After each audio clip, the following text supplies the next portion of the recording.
The first snow of winter came early to the San Juan Mountains in 1883. It didn't fall soft and gentle.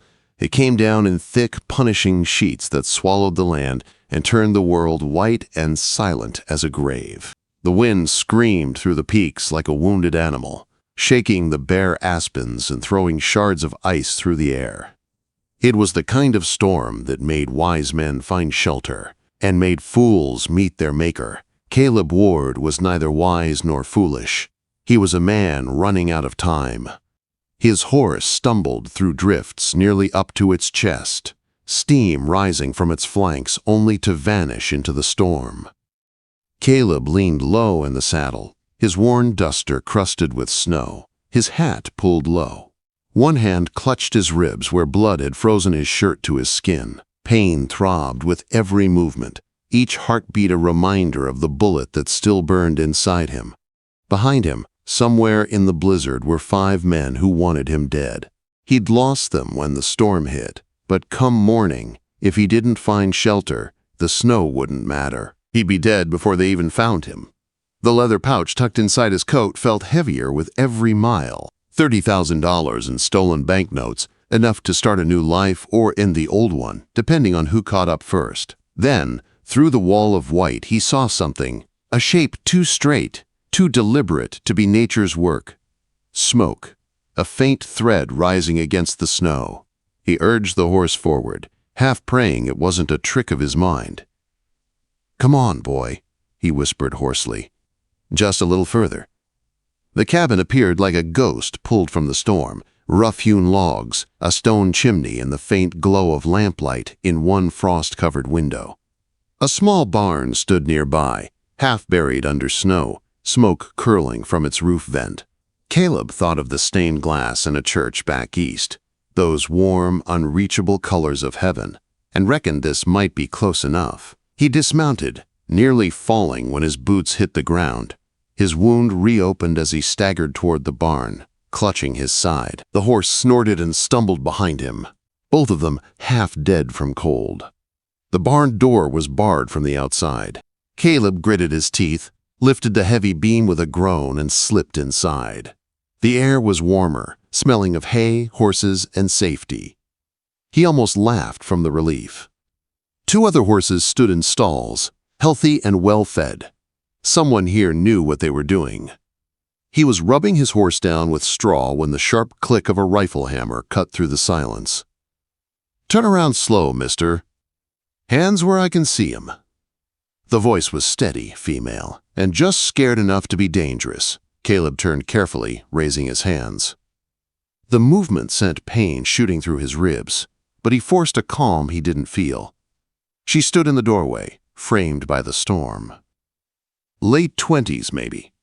Strong eyes, sharp cheekbones, and a rifle pointed square at his chest. She wore a man's wool coat over a faded dress, her boots half buried in snow. A blue heeler stood at her side, growling low. "I don't mean any harm, ma'am," Caleb said evenly. "Just need shelter from the storm." "Plenty of shelter in town," she replied. "Grantsville's 15 miles east. Can't make 15 miles in this weather." She studied him a moment, eyes flicking over his ice-crusted clothes, the blood on his coat, the way he held himself stiff on one side. "You running from the law?" "No, ma'am." A pause. "Running from something, though." Her eyes narrowed, then softened almost imperceptibly. "You're hurt." "Some." "How bad?" Quote. He gave a small shrug. "Bad enough." The wind screamed outside. The dog's growl deepened. Finally, she lowered the rifle a fraction. "What's your name?" "Caleb Ward." "You fight in the war, Mr. Ward?" He blinked, surprised. "Yes, ma'am. 14th Connecticut Infantry." Something flickered in her expression. She lowered the rifle fully but didn't relax. "Name's Ellie Mayhew. This is my place. You can stay in the barn tonight. There's blankets in the tack room. Grain for your horse. Come morning, you move on." "I can pay," Caleb offered. "I don't want your money." Her tone hardened. "And I don't want trouble. You bring either to my door, I'll shoot you myself." "Clear?" "Crystal clear, ma'am." She nodded once, backed away, and dropped the bar back into place from the outside. For a while, Caleb stood there listening to her footsteps fade toward the cabin. Then he exhaled shakily and lowered his arms. The tack room was small but tidy. He found the blankets, rough but dry, and a tin of salve that looked homemade. His horse was already half asleep, grateful for warmth and shelter. Caleb sat down on a pile of feed sacks, breathing through the pain. He should have cleaned the wound, but exhaustion dragged at him. Just a few minutes, he told himself. Then he'd deal with it. He must have passed out, because when he woke, someone was shaking his shoulder. His hand flew toward his gun, but a smaller hand caught his wrist. Easy there. It was her Ellie Mayhew, kneeling beside him, a lantern at her side. She'd traded her rifle for a basket that steamed in the cold. The dog sat a few feet away, still watchful. "You were moaning loud enough to wake the dead," she said. "Figured I'd better check before you actually joined him." "I'm fine," Caleb muttered. "Sure you are." She set the basket aside and studied him with gray eyes sharp as flint. Why you're bleeding all over my feed sacks?"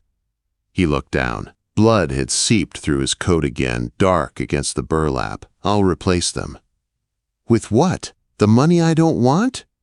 She shook her head. Men, always thinking they can buy their way out of bleeding to death. Before he could argue, she was unbuttoning his coat. Caleb caught her wrist weakly. "I can manage." "No, you can't," she said. "You want to die of pride or live with a little help?" He let go. She peeled back his shirt and hissed softly at the sight. The bullet had carved a long, shallow furrow along his ribs, not deep, but ugly. "Bullet or knife?" "Knife," he lied. She gave him a look that said she didn't believe him but didn't ask again. She poured whiskey over the wound without warning. Caleb bit back a curse, vision going white. "This is gonna hurt," she said, threading a needle. "I've had worse." Quote, "Bet you have," she murmured, stitching him up with hands that didn't tremble. "You done this before?" he asked through clenched teeth. "My husband worked the mines. Came home bleeding more often than not. Got plenty of practice. Where is he now?"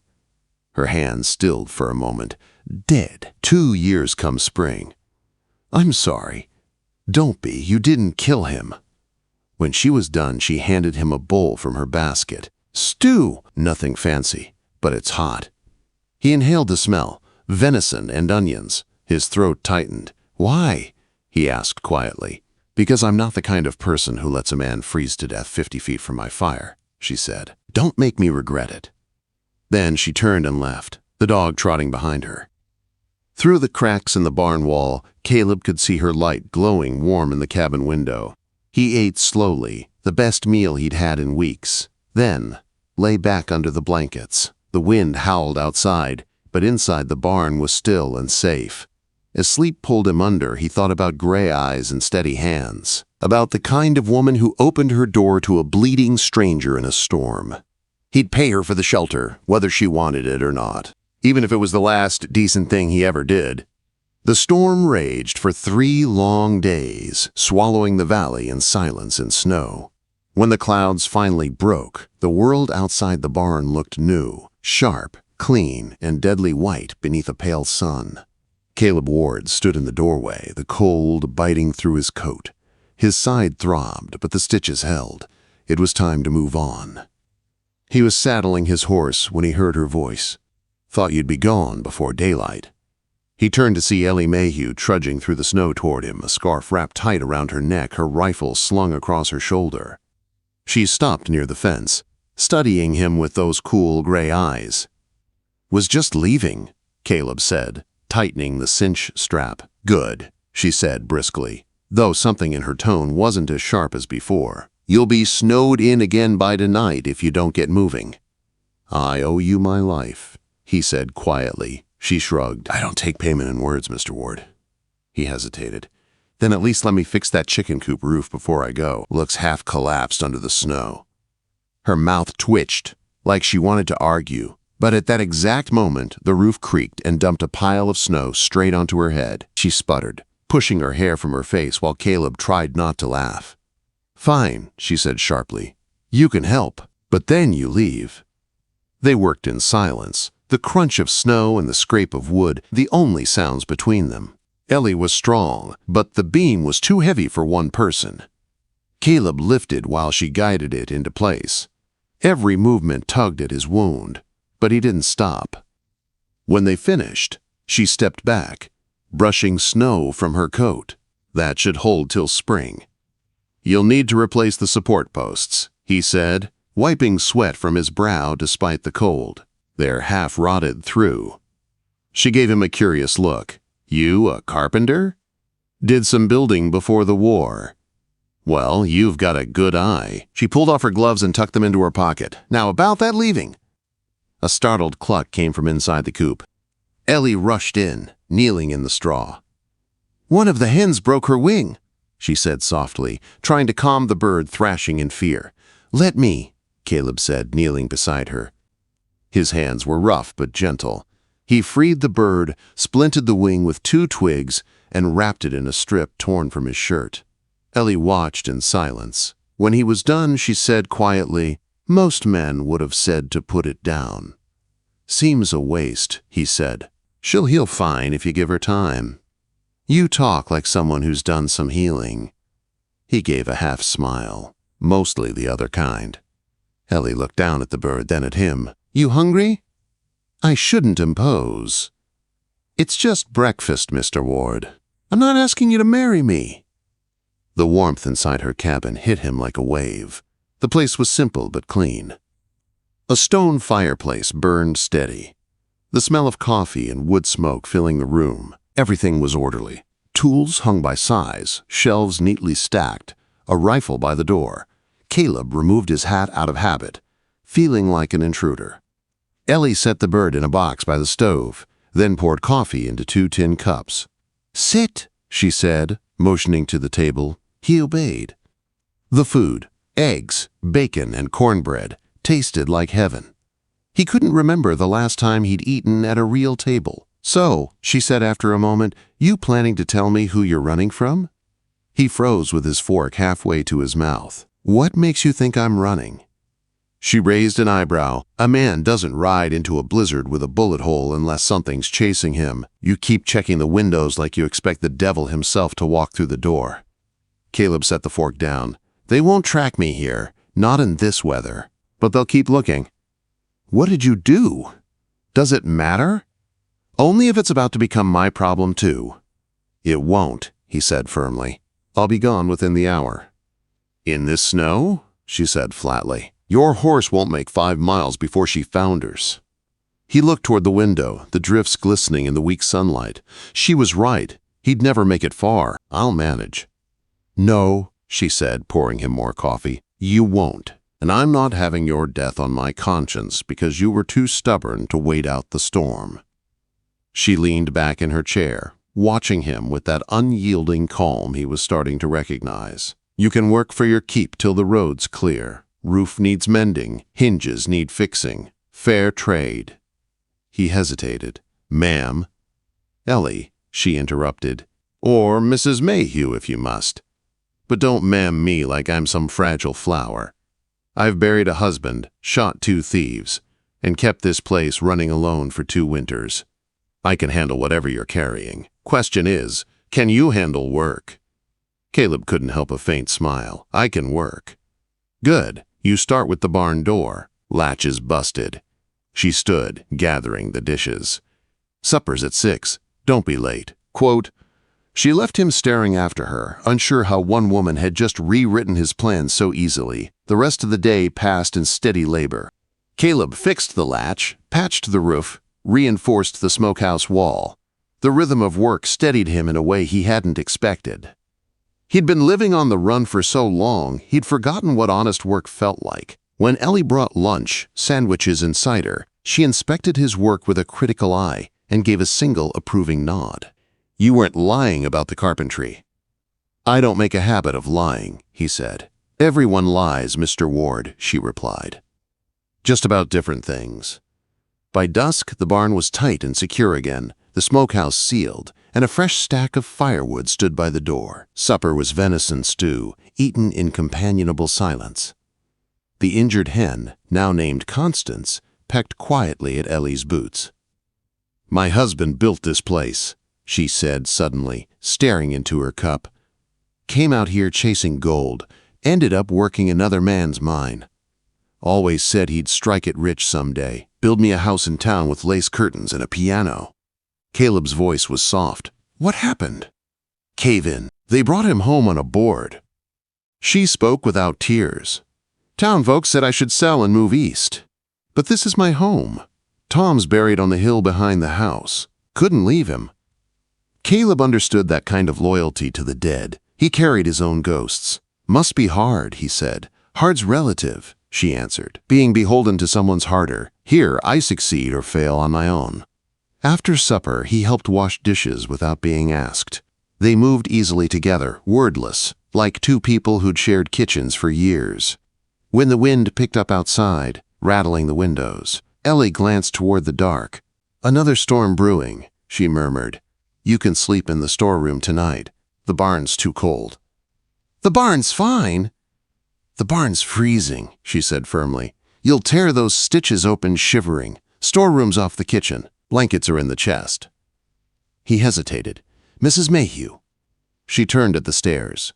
"Mr. Ward, whatever you're running from, I hope it's worth what you're running toward." Then she disappeared upstairs. He found the small storeroom, tidy and warm, a cot beneath a window that looked toward the dark pines. It was better than anything he'd slept on in years. Lying there in the quiet, he listened to the faint creak of floorboards overhead as she moved about, preparing for bed. Such ordinary sounds, but to a man who'd known nothing but running and regret, they sounded like grace. For the first time in years, Caleb Ward fell asleep without his gun in hand. The next morning came soft and bright, sunlight spilling through the frosted window of the storeroom. The storm had passed, leaving a world glittering under its white blanket. Caleb woke with a strange sense of peace. The air smelled of coffee and fresh bread. He hadn't woken to either in years. He found Ellie already at the stove, sleeves rolled up, her hair loose around her shoulders. The sight struck him in a way he didn't expect. Simple, domestic, steady. She turned when she heard his steps. "Morning, Mr. Ward," she said. "Coffee's on the table. You're early." "I'm used to being up before dawn." "Old habits die hard, I suppose." She poured him a cup and slid a plate of cornbread across the table. "Eat, then we'll see if that side of yours can handle splitting wood."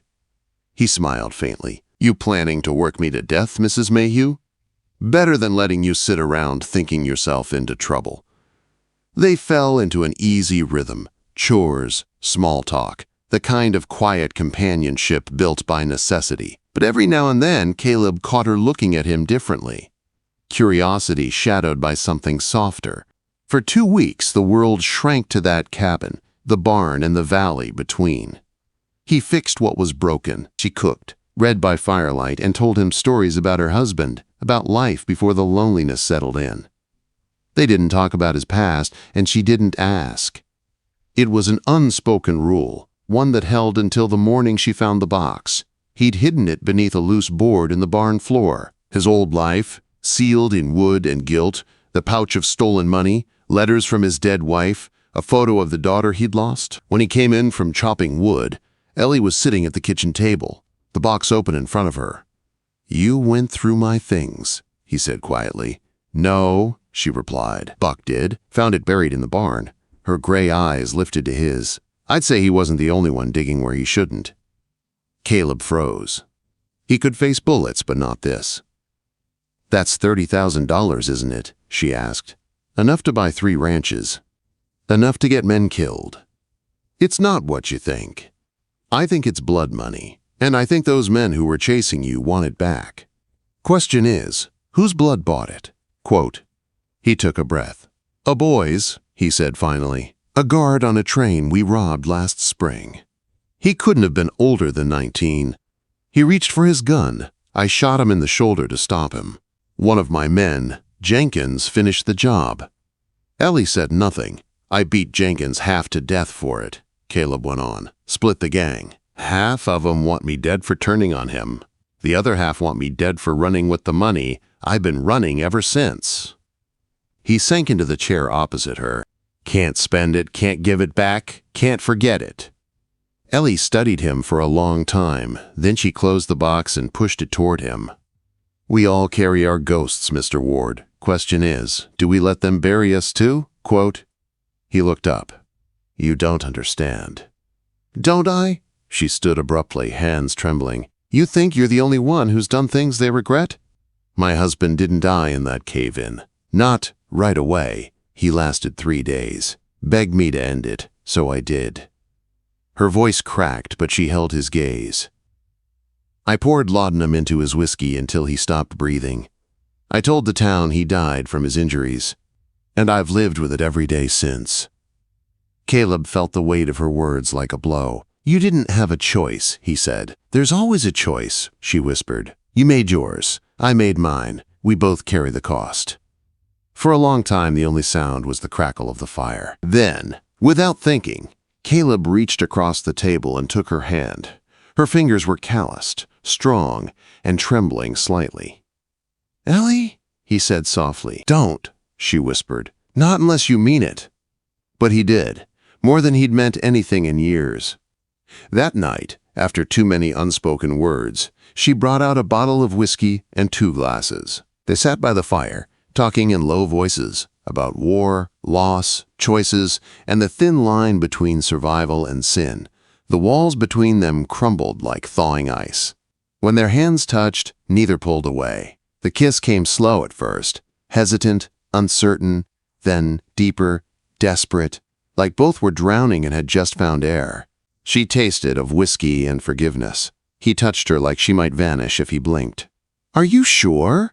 He asked when their foreheads met. I've never been sure of anything, she whispered, except this. What followed wasn't wild or hurried. It was something else, quiet, raw, and real. The meeting of 2 broken people who'd stopped running long enough to feel human again. When it was over, Ellie lay against his chest, her fingers tracing the scars across his ribs. You've got a lifetime written on your skin, she murmured. So do you, he said. You just hide yours better. For a while, there was only the sound of the fire. Then Ellie whispered, What happens when they find you? Then it's over. No, she said firmly. Then we face it together. 3 days later, that promise was tested. Caleb woke to the sound of Buck's growl and the distant crunch of hooves in snow. He rolled from bed, heart hammering. Ellie was already at the window, rifle in hand. 3 riders, she said, coming up the valley. He joined her. Even from here, he recognized the man in the lead, Marcus Jenkins, the one who killed the boy. They found me, Caleb said quietly. Ellie's jaw tightened. Then they found me, too. He turned to her. You don't have to be part of this. This is my land, she said, loading the rifle. That makes it my fight. He couldn't argue. They moved quickly, positioning themselves in the barn, checking ammunition, bracing doors. The riders approached, slow and confident. Jenkins called out, his voice cutting through the cold. Ward, you in there? Come on out. Let's settle this. Caleb stepped into the open doorway, rifle ready. You've got no business here, Jenkins. No business? Jenkins laughed. You stole from us, Ward. Left me bleeding and took what was ours. Thought you could play house with some widow and just disappear? She's got nothing to do with this, Caleb said. Jenkins's smile turned cruel. Oh, she does now. My boys have been talking about her all morning. Before Caleb could answer, a gunshot cracked from above. Jenkins's hat flew off, spinning into the snow. Ellie's voice rang clear from the loft. Next one goes through your skull. The men scattered, shouting. Bullets tore through the barn walls. Caleb returned fire, dropping one of them before diving for cover. Ellie's rifle barked again, precise and deadly, the world filled with smoke and noise and chaos. When it ended, silence fell heavy. 2 of Jenkins's men lay still in the snow. Jenkins himself was down, a red stain spreading across his chest. Ellie climbed down from the loft, rifle still warm. My land, she said simply. Caleb looked at her. This woman who'd saved him twice now, and felt something shift inside him. Redemption wasn't something given. It was something earned. He pulled her close, forehead against hers. "It's over," he whispered. "For now," she said. "But they'll come again." "Then let them come," he replied. "I'm done running." She looked up at him, her eyes shining in the fading light. "Then stay." He hesitated, thinking of everything he'd done, everything he didn't deserve. "Stay," she repeated softly, "until the snow melts, until you can't anymore." He nodded. "All right." That spring they buried their pasts side by side in the thawing earth, his outlaw life, her grief, and 3 nameless graves behind the barn. They built something new out of what was left, small, fragile, but real. And for the first time since the war, Caleb Ward stopped counting the days behind him and started looking toward the ones ahead. Because what the widow had given him wasn't just shelter, it was a reason to live. It was redemption.